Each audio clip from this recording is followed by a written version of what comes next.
일단 제일 중요한 거는 수술이고요. 결국은 수술받는 환자한테 수술 비용이 비싸질 수밖에 없겠죠.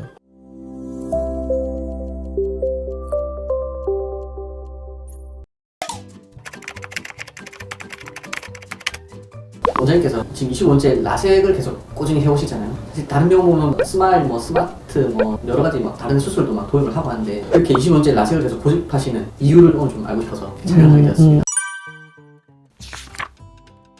간단히 말씀드리면 일단 제일 중요한 거는 수술의 안전성이고요.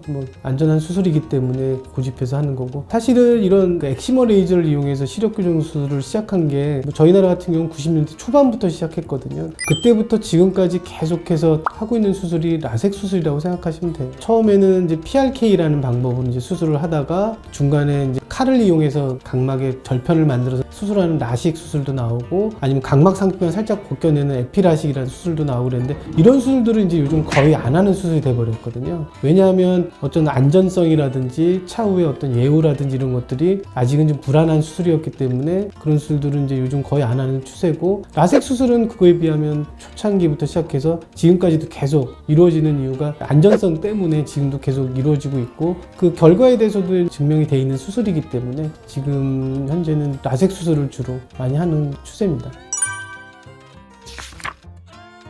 수술하고 난 다음에 각막을 제일 두껍게 남겨놓을 수 있는 방법이 라섹이고요. 그 다음에 스마일 수술은 100마이크로 밑에서 수술하기 때문에 이 위에 있는 100마이크로미터가 제 역할을 못한다고 봐야 되거든요. 그러다 보니까 실질적으로 남는 각막 두께는 훨씬 더 얇을 수밖에 없다는 거고요. 그거보다 더 적게 남길 수밖에 없는 수술 방법은 라식이거든요.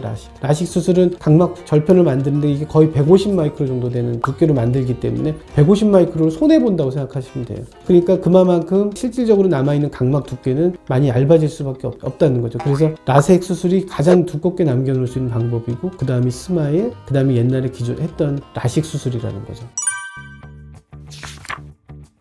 수술 비용이나 이런 부담되는 비용적인 면에서 봤을 때도 사실 라섹 수술이 스마일 라식이나 아니면 렌즈 삽입 수술에 비해서는 부담되는 비용이 좀 적을 수밖에 없는데, 그 이유는 라섹 수술할 땐 비용이 많이 들지가 않아요. 근데 그거에 비해서 스마일 라식 같은 경우는 눈을 고정시키는 콘이라는 기구를 사용하게 되는데, 그 기구를 사용할 때마다 비용이 꽤 많이 들어요. 거의 한 80만 원에서 100만 원 정도 들기 때문에 당연히 수술비가 높아질 수밖에 없겠죠. 그리고 렌즈 삽입 수술 같은 경우는 렌즈를 만들어서 눈에 삽입을 해야 되는데 그 렌즈 비용이 거의 양쪽 눈 하면 300만 원 이상 비용이 들기 때문에 결국은 수술 비용이 비싸질 수밖에 없겠죠. 그래서 그런 면으로 따졌을 때는 라섹 수술이 비용 면에서는 다른 수술하고 비교했을 때는 훨씬 부담이 적을 수밖에 없다는 거죠.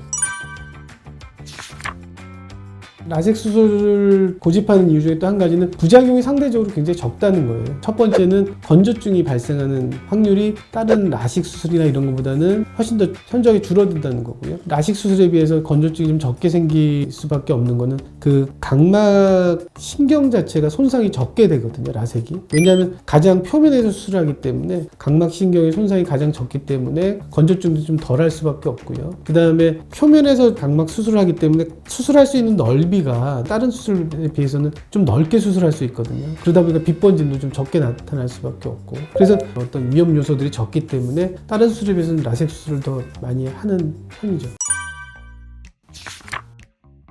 라섹 수술할 때 가장 걱정하시는 부분들이 수술하고 난 다음에 생기는 통증이거든요. 근데 그 통증이 옛날에는 정말 심했어요. 초창기에는 정말 통증이 너무 심해가지고 많이들 힘들어 하셨었는데, 다행인 게 요즘 이제 레이저도 많이 발달하고 수술 방법도 많이 발달하다 보니까 통증 때문에 고생하시는 분들이 별로 없어요. 처음에 레이저가 나왔을 때 레이저를 조사하는 방식이 어떤 거였냐면 브로드 빔이라고 그래가지고 그냥 길쭉한 빔이 왔다 갔다 하는 식의 그런 절삭하는 방법이었어요. 근데 점점 이게 아니라 이제 플라잉 스폿이라고 그래가지고 점으로 찍는 레이저를 하는 그런 레이저로 바뀌었어요. 근데 이 점도 점점 사이즈가 점점 줄어든 거죠. 그래서 지금은 거의 줄일 수 있는 만큼 최대한 줄여서 아주 바늘같이 얇은 레이저를 이용해서 수술하기 때문에 수술하고 난 다음에 수술한 면 서페이스가 굉장히 매끄러울 수밖에 없거든요. 그러다 보니까 회복되는 기간 동안에 통증이라든지 이런 게 많이 완화됐기 때문에 라섹 수술을 하는 게 훨씬 더 안전하고 불편한 것도 많이 줄었기 때문에 굳이 다른 수술을 고집할 필요 없고 라섹 수술을 하는 게 훨씬 더 좋은 것 같아요. 어쨌든 수술에 있어서 제일 중요한 건 안전성이라고 생각하거든요. 그래서 지금 하고 있는 수술